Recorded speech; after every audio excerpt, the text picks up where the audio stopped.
Vamos voltar a falar sobre Estados Unidos e Venezuela, tem notícias quentes relacionadas a isso. A Alemanha elevou o tom e diz que Estados Unidos destroem a ordem mundial. China fala em violação, inclusive. Quem está conosco neste momento é o ex-embaixador Roberto Abdinur, ao vivo aqui para conversar conosco sobre essa situação. Olá, embaixador, muito obrigada por aceitar nosso convite, seja muito bem-vindo. Boa tarde, pois não. Vamos lá, vamos começar por essa notícia mais quente, que é o posicionamento da Alemanha neste momento, embaixador. O presidente da Alemanha criticou duramente a política externa dos Estados Unidos sob o comando do presidente Donald Trump. Ele pediu ao mundo que não deixe a ordem mundial se desintegrar em um covil de ladrões onde os inescrupulosos pegam o que querem. Como é que o senhor vê esse posicionamento da Alemanha e, aliás, como que o senhor está enxergando esse ataque que aconteceu dos Estados Unidos à Venezuela? Bom, em primeiro lugar, esse posicionamento da Alemanha é extraordinário, porque a Europa, de modo geral, tem reagido a algo timidamente aos abusos do Trump. Então, essa manifestação de um país importante como a Alemanha é muito importante e é uma denúncia muito clara, muito forte das barbaridades que o Trump está cometendo. Agora, em relação à Venezuela, permita-me fazer um ligeiro retrospectivo histórico. A doutrina Monroe foi lançada pelos Estados Unidos em 1823, um ano depois da independência do Brasil, para defender o continente de novas intervenções europeias. Não deu em nada, porque houve, sim, muitas intervenções europeias até o final do século XIX, da própria Espanha, que tentou reconquistar o México, da França, da Alemanha e outros países. Houve bloqueios marítimos à Venezuela, à Colômbia, ao Rio da Prata e por aí foi. Então, a doutrina Monroe teve um efeito simbólico, mas não teve efeito prático até a virada do século. Agora, em 1904, veio o coronário Roosevelt, que pregava não apenas a defesa do continente, mas o direito dos Estados Unidos de intervir na região. E os Estados Unidos intervieram ao longo do século XX em diversas ocasiões na América Central, no Caribe, em Cuba, etc. Mas não intervieram militarmente até hoje na América do Sul como tal. Intervieram politicamente, apoiaram um golpe militar durante a Guerra Fria e por aí foi. Então, a diferença entre a doutrina Monroe original e a doutrina Donald de Donald Trump é que esta é uma doutrina agressiva que não reconhece a soberania, a independência dos países e se reserva o direito de intervir política, econômica e militarmente. Agora está assumindo a tutela, digamos, está transformando a Venezuela em uma espécie de protetorado, não formal, mas de facto. Então, é uma situação preocupante e o Brasil tem reagido com razão, com veemência, denunciando esses abusos e muito preocupados, estamos preocupados, assim como a Alemanha, com a destruição da ordem internacional. Eu diria que, apesar do apelo da Alemanha e do Brasil, o Trump já logrou destruir a ordem política internacional.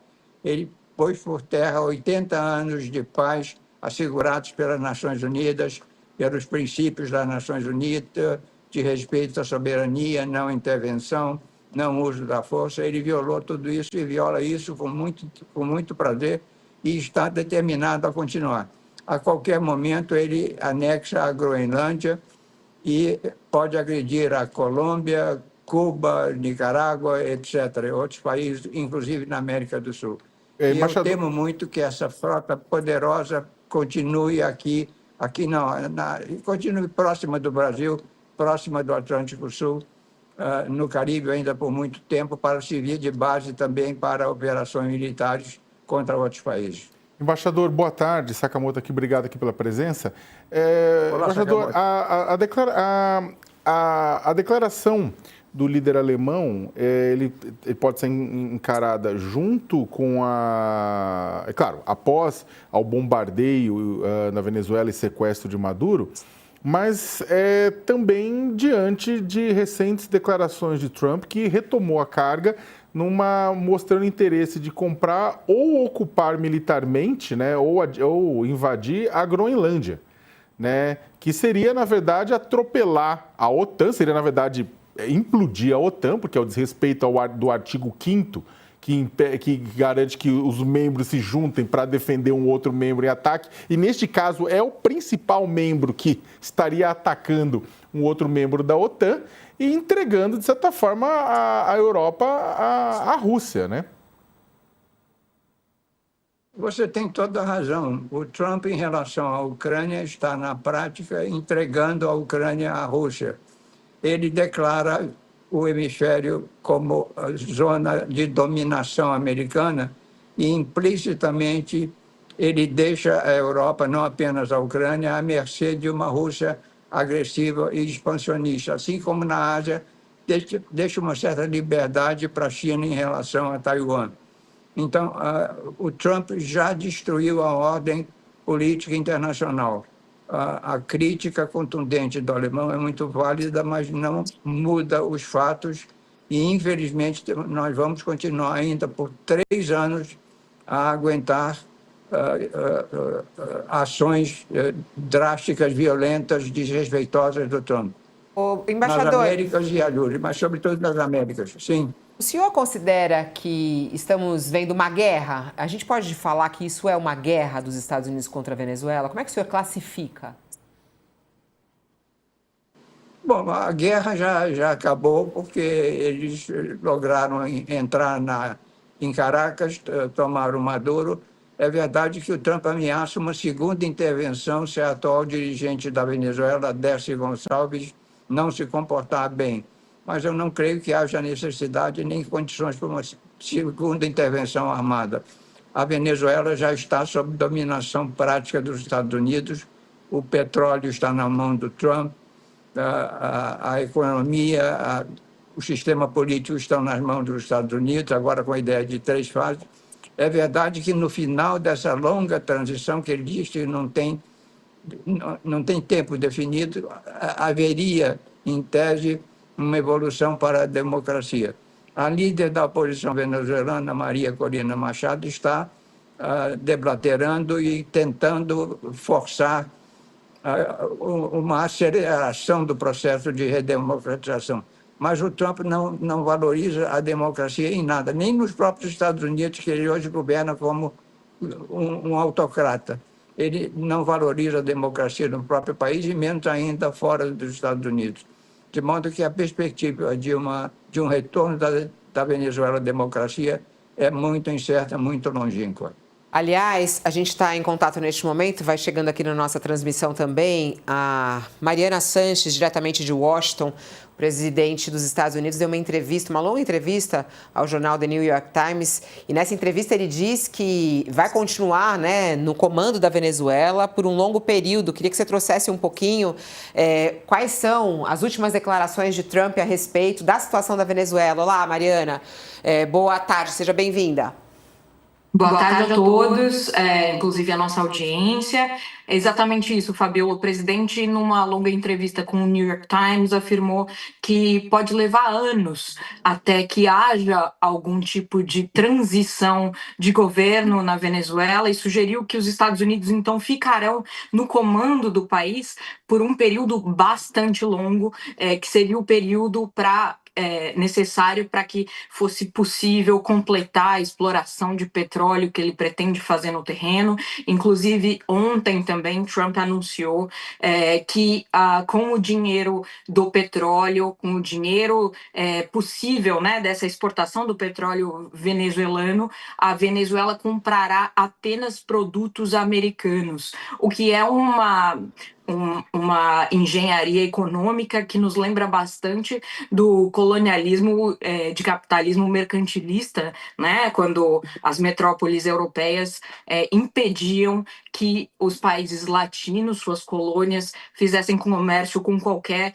outro país do mundo. Enfim, vivemos isso com Portugal e Brasil muito claramente. E ontem Donald Trump, então, dizendo que a Venezuela será impedida de fazer comércio com outros países do mundo, claramente tentando retirar a Rússia e a China não apenas da venda de petróleo diretamente, mas como de qualquer outro mercado. A gente lembra que a Rússia é a principal fornecedora de armas, por exemplo, para a Venezuela.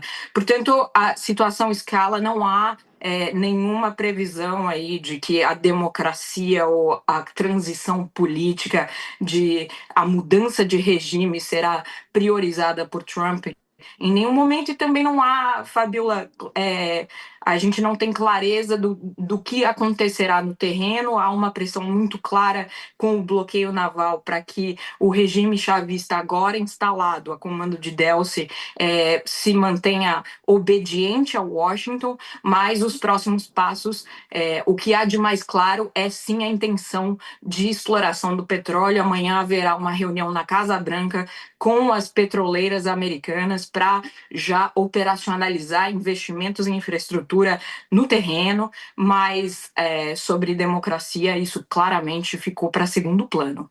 Embaixador, em relação a esses pontos, né, que a Mariana traz, o Trump afirmou que a Venezuela vai comprar apenas produtos norte-americanos, com o dinheiro do petróleo pago pelos Estados Unidos, né? Essas ilegalidades de Trump, o que pode freá-lo, hein? E o senhor acredita em uma possibilidade disso acontecer, de ele ser freado? Olha, infelizmente, ninguém tem condições de segurar o Trump nessas investidas. Ele não é apenas imperialista, ele é colonialista. Isso que ele está fazendo. O cerco, o fechamento da economia venezuelana apenas para os Estados Unidos é algo que aconteceu no século XIX. Algumas potências europeias faziam isso com países recentemente independentes, inclusive o Brasil, no caso da Inglaterra.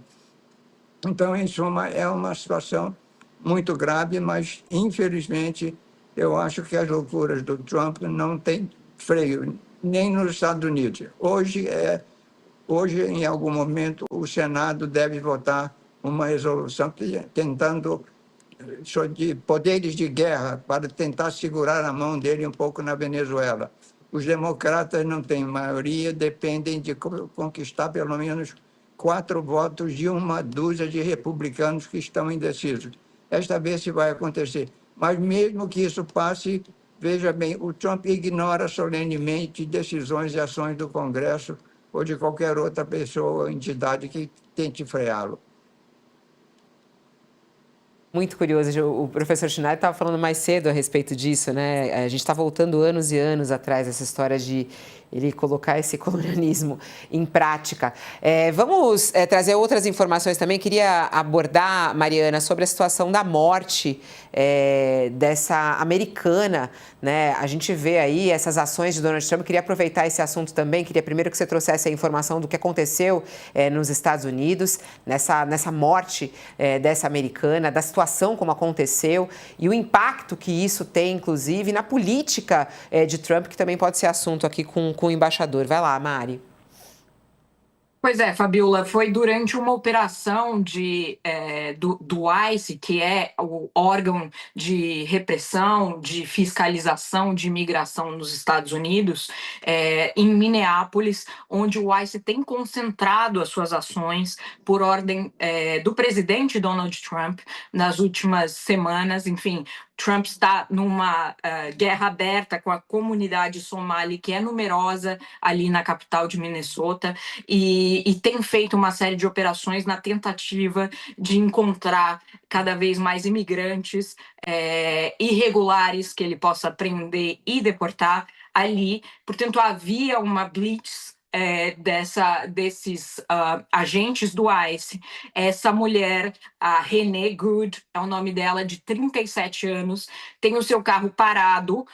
Há uma situação, a gente vê pelos vídeos ali, um pouco tenso, o carro dela, inclusive, atravessado na pista. Os agentes se aproximam, um deles, inclusive, encosta, né? A gente vê as imagens agora, tenta segurar na maçaneta do carro. Ela parece se assustar com a abordagem, que é é ostensiva e parte com o carro, e neste momento um dos agentes que está ao lado, não exatamente em frente ao carro, mas na lateral, dispara 3 vezes e atinge a mulher no peito.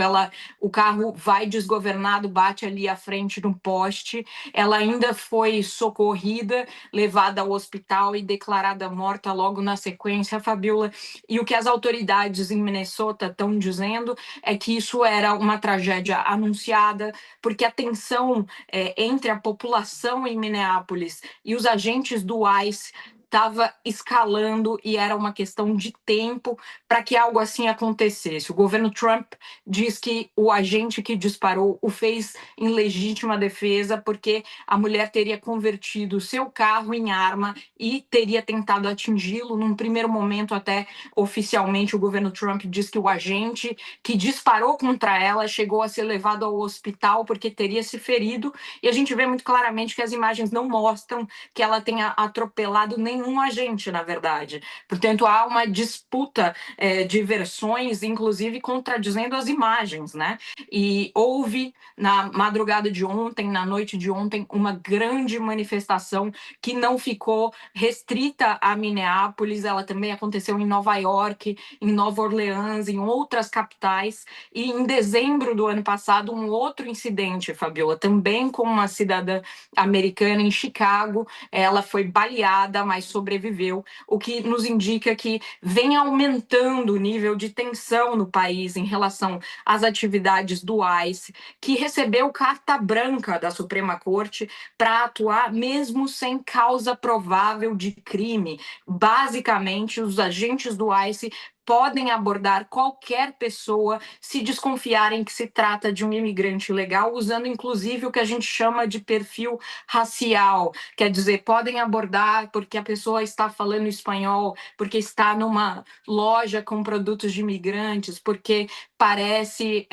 indígena, enfim, qualquer justificativa, na verdade, protege os agentes do ICE hoje, é o entendimento da Suprema Corte e da própria agência, e tem havido uma atenção cada vez maior. A ProPublica, a organização de jornalismo aqui, mostra, inclusive, em setembro, que desde o início do governo Trump, mais de 170 cidadãos americanos foram presos pelo ICE, foram levados pelo ICE, e em alguns casos levaram mais de 2 dias até esclarecer que eram cidadãos e não imigrantes irregulares que pudessem ser deportados, Fabiola. Então, é isso, o Trump se elegeu com uma política de tolerância mínima, zero com imigração, e prometendo a maior deportação em massa da história do país. É o que ele vem tentando fazer e tem gerado essas cenas que a gente está vendo aí, lamentavelmente.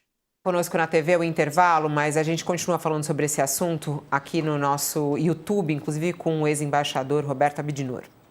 O presidente dos Estados Unidos, Donald Trump, sobre esse episódio, inclusive, ele colocou nas redes sociais, né? Ele se pronunciou e ele disse que o agente de imigração foi atropelado brutalmente. Ele disse, é difícil acreditar que ele esteja vivo, mas agora está se recuperando no hospital. E aí ele culpou a esquerda radical por ameaçar, agredir e atacar os policiais e os agentes, né, que agem e que trabalham diariamente. Eu queria muito perguntar ao embaixador a respeito disso, como é que o senhor vê essa atuação do presidente Donald Trump em relação aos imigrantes, né, nos Estados Unidos? Olha, uma característica do Trump é o racismo que ele não declara abertamente, mas que se manifesta claramente nas ações dele. É um racismo que atinge pessoas de origem latina, africana, do Oriente Médio, da Ásia, etc., por aí vai. Ele não apenas está reprimindo a imigração ilegal, mas ele está freando mesmo a migração legal, dificultando a entrada de pessoas qualificadas nos Estados Unidos. É um racismo brutal. Veja bem, o Trump não tem nenhum respeito pela democracia nem pelos direitos humanos, e ele aplica isso fora dos Estados Unidos e dentro dos Estados Unidos. Eu li uma coisa interessante, muitos americanos que se preocupam com a imigração ilegal e que, em princípio, são favoráveis a que esses imigrantes sejam deportados, não estão gostando da maneira violenta como ele executa essa política. Ele está com uma popularidade muito baixa, de 38%, 37%, mas ele tem um apoio sólido do público MAGA, público Make America Great Again, que é o pessoal da extrema-direita. Você vê que ele critica uma esquerda, não há propriamente esquerda nos Estados Unidos, existem liberais progressistas, os democratas são assim, muita gente é assim, mas ele está encastelado numa polarização política em que ele domina uma extrema-direita radical e considera qualquer outra coisa esquerda, comunista, socialista, abominável. É uma atitude muito grave. E é muito ruim que a Corte Suprema, de certa maneira, em muitas instâncias, está dando campo livre para o Trump praticar os abusos que ele pratica. Obrigada, embaixadora. A gente já está voltando para quem estava conosco na TV. Já voltamos? Não, já voltamos. O professor Alexandre Schneider tem uma pergunta aqui ao embaixador. Vai lá, Schneider. Embaixador, é um prazer falar com o senhor. Eu queria, se o senhor pudesse nos analisar, Trump foi presidente uma vez e parece que havia mais freios naquela época, né? Quando ele, por exemplo, tentou ir contra a política relacionada ao Covid, as próprias agências americanas o seguraram, né? Agora, me parece que ele está muito mais livre, né, agora do que antes. O que o senhor acha que aconteceu na sociedade americana e mundial para ele ter tanta liberdade assim para agir e tão poucos freios como ele teve ao contrário do que ele teve no primeiro mandato? Olha, no primeiro governo, o próprio Trump foi surpreendido com a sua eleição. Ele não estava preparado, ele não tinha um roteiro, um plano de trabalho, não tinha objetivos claros. Ele esteve cercado de pessoas serenas, moderadas, tanto civis quanto militares, que seguraram muito a mão dele. Já agora, no novo governo, ele assumiu com uma plataforma clara. Uma fundação de extrema-direita chamada Heritage Foundation publicou um calhamaço de mais de 900 páginas com um roteiro de trabalho que vai até as menores repartições públicas dos Estados Unidos. E ele assumiu agora com assessores escolhidos a dedo, não pela competência. Muitos são desqualificados e inexperientes. Escolheu porque são absolutamente leais e submissos a ele, de modo que ele pode fazer o que quiser. E, como eu disse, a Corte Suprema, de certo modo, dá liberdade a ele de fazer certas coisas. É verdade que instâncias judiciárias inferiores, às vezes, seguram, mas não conseguem segurar por muito tempo, porque ele ignora essas decisões e segue em frente. A sociedade americana, infelizmente, sofreu um processo de polarização política de 15, 20 anos para cá, que hoje o Trump torna ainda mais aguda, e não vejo muita perspectiva de solução. A minha esperança é que agora, em novembro próximo, nas eleições de midterm, do meio do caminho, os democratas conquistem pelo menos uma casa do Congresso e consigam frear um pouco. Não vão conseguir deter totalmente o Trump, mas podem segurar um pouco a mão dele.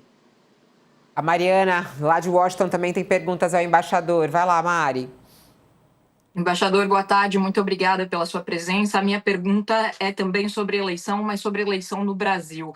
A gente viu no ano passado a tentativa de interferência de Donald Trump já no processo político e até mesmo, talvez seja razoável dizer, eleitoral do Brasil, tanto com o uso de sanções quanto de tarifas, movimento do qual ele vem recuando nos últimos meses. A minha pergunta é a seguinte: à luz do que aconteceu com a Venezuela e do comportamento do presidente Trump nesse momento, o senhor faria alguma previsão sobre como devem se comportar os Estados Unidos na eleição presidencial brasileira de novembro?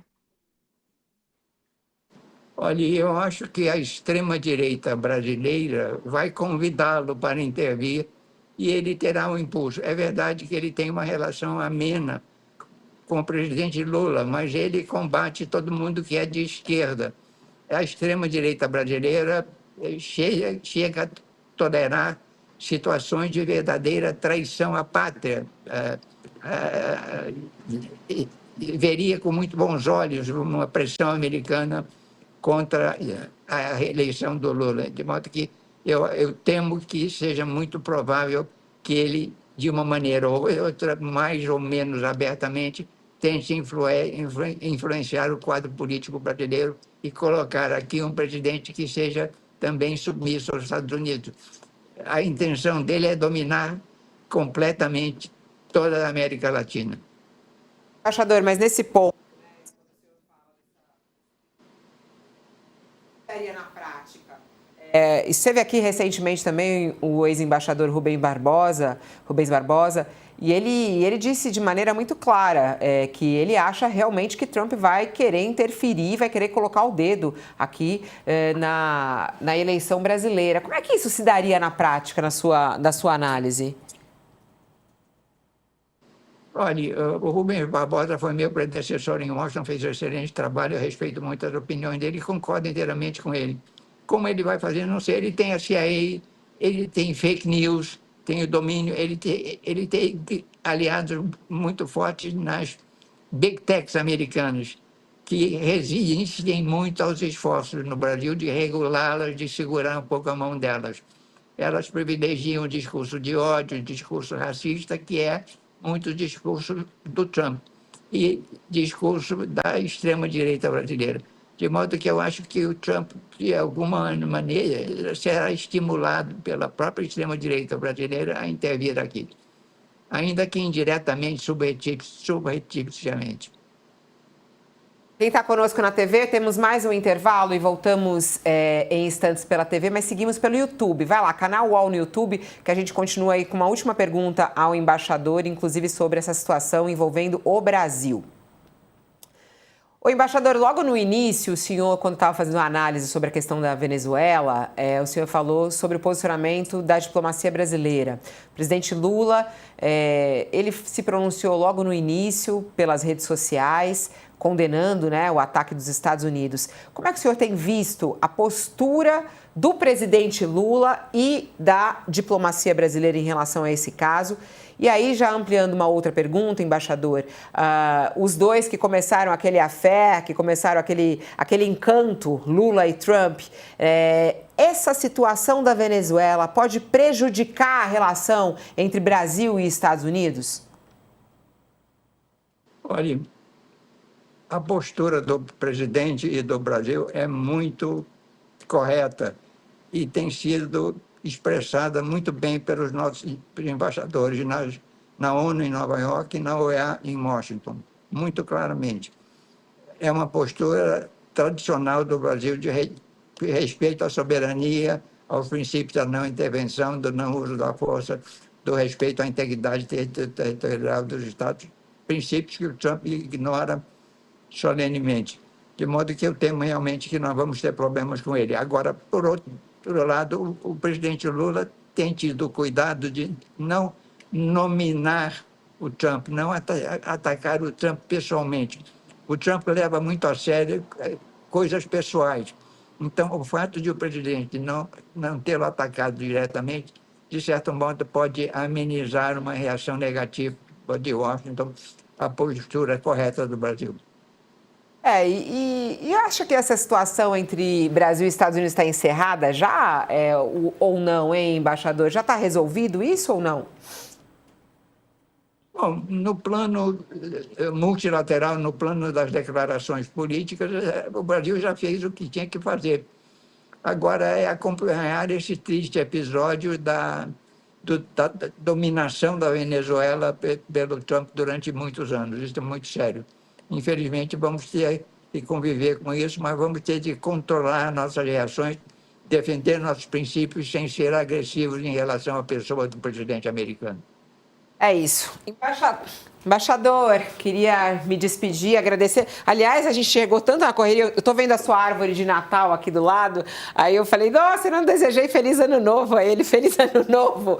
Embaixador, obrigada por estar aqui. Obrigado para vocês também, é um prazer. É sempre uma honra poder colocar o senhor ao vivo aqui, conversando com o público do UOL, e a gente ter o privilégio de ouvir as suas análises. Muito, muito obrigada por estar aqui, embaixador. Muito obrigado. Não é nenhum privilégio, não. O privilégio é para mim. Obrigado. Não, o privilégio é meu, eu digo.